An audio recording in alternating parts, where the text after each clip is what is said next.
Estoy muy feliz de estar en esta semana de nuevo en su programa Propuesta Semanal. La próxima semana ya debe estar con ustedes Ramón Núñez Ramírez.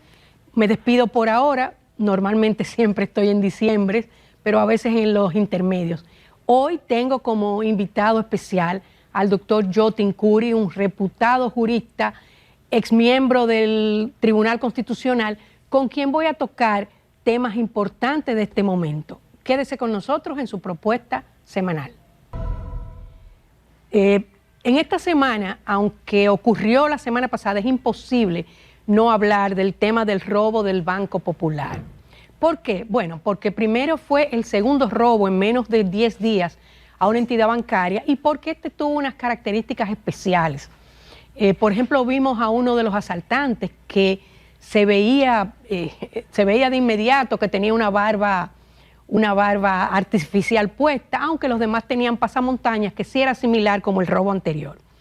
A medida que pasaron los días y muy pronto realmente se comenzó a resolver el caso y nos encontramos con que de los 4 asaltantes, 3 se ubicaron dentro de una misma familia, la familia Estrella Arias.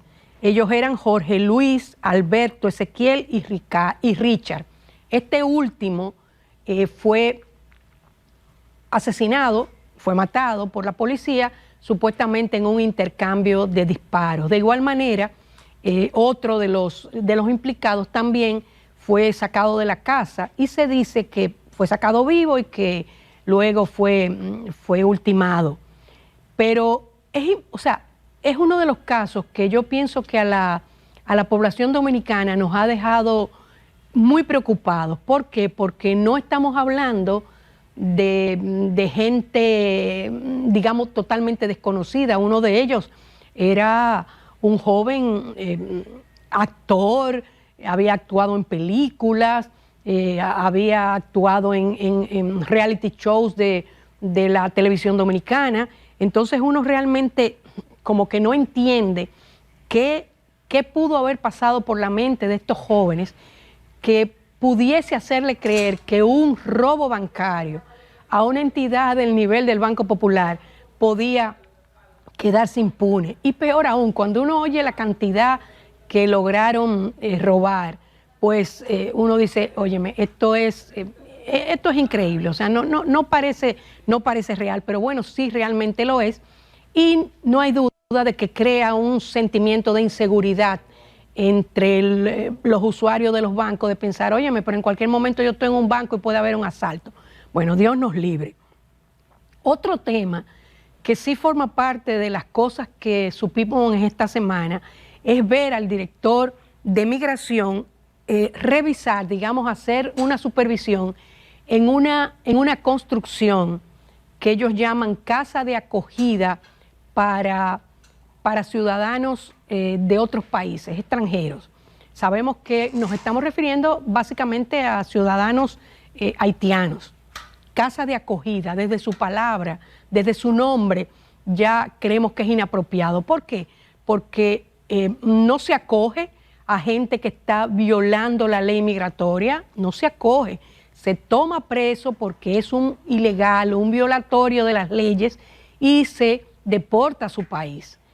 Oímos casa de acogida cuando es para casos de mujeres maltratadas o de mujeres que están en situación de vulnerabilidad por alguna razón, pero no de extranjeros. Pero peor aún, no solamente se hablaba de esa que era en Santiago, sino que había otras en fase de terminación en Dajabón, Elías Piñas, Jimaní, Venerito. O sea que estamos hablando de 5 o 6 casas de acogida en la actualidad que se están construyendo, sí, además de otras más.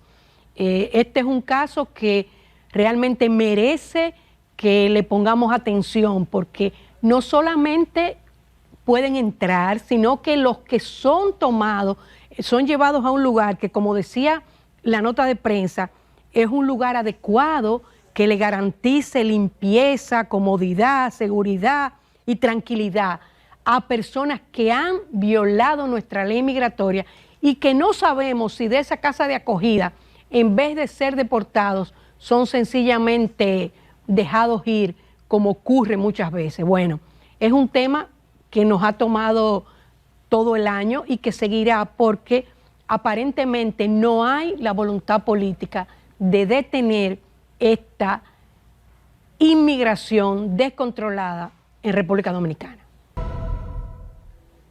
Otro de los temas que necesariamente tenemos que tocar en este día es la preocupante reforma fiscal. ¿Por qué? Porque ciertamente si hablásemos de una reforma fiscal real, tendríamos que pensar en que el gobierno va a hacer una revisión exhaustiva de las exenciones, por ejemplo, las exenciones turísticas, que en un momento dado trataban de promover la actividad turística y que se entendía necesaria. Estamos hablando de decisiones de 20, de 30 años, y habría que ver si todavía hoy en día turismo necesita de esas exenciones o por lo menos limitarlas. También tenemos el caso de las exenciones a los combustibles, que se comprende que realmente hay una parte de la población que los requiere, pero ese combustible que está subsidiado se echa en un Lamborghini, en un Mercedes-Benz, como en un vehículo utilitario. Entonces, esas exenciones tienen necesariamente que ser revisadas. Ni hablemos de los gastos excesivos de publicidad del gobierno o de los gastos excesivos, incluso en planes sociales, que la población no entiende que está realmente dirigido a quien debería de estar. Y ni hablar en los últimos días de la cantidad exagerada de asesores que hay en todas nuestras instituciones y que suman miles de millones de pesos al año. ¿Por qué no hablar del barrilito, del cofrecito? O sea, de todos esos privilegios que tienen los legisladores y que deberían de formar parte de esa necesaria reducción de gastos, porque no es solamente aumentar los ingresos.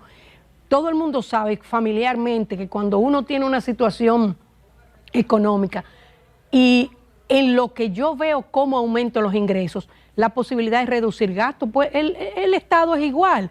¿Qué puedo reducir?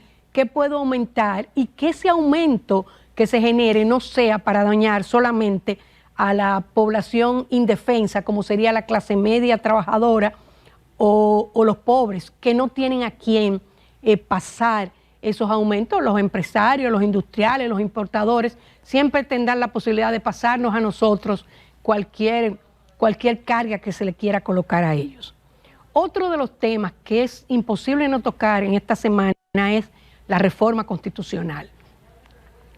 Escuché a un comunicador decir que había la intención de tratar de que esa reforma constitucional quedara resuelta en este periodo intermedio antes de iniciar el próximo gobierno a partir del 16 de agosto para comenzar entonces con la reforma fiscal. ¿Qué pasa?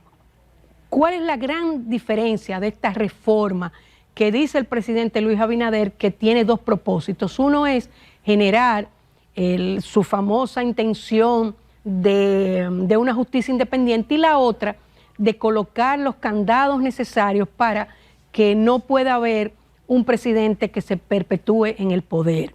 Bueno, hay muchos juristas y hoy voy a tener la oportunidad de completar esa idea con mi entrevistado. Es el caso de que si ya de hecho nuestra Constitución tiene los elementos para que esos dos temas estén comprendidos, tenemos el caso del referéndum, que se supone que tiene que ser anterior a esto. De todos modos, es una preocupación que tenemos los ciudadanos en torno a esta reforma constitucional.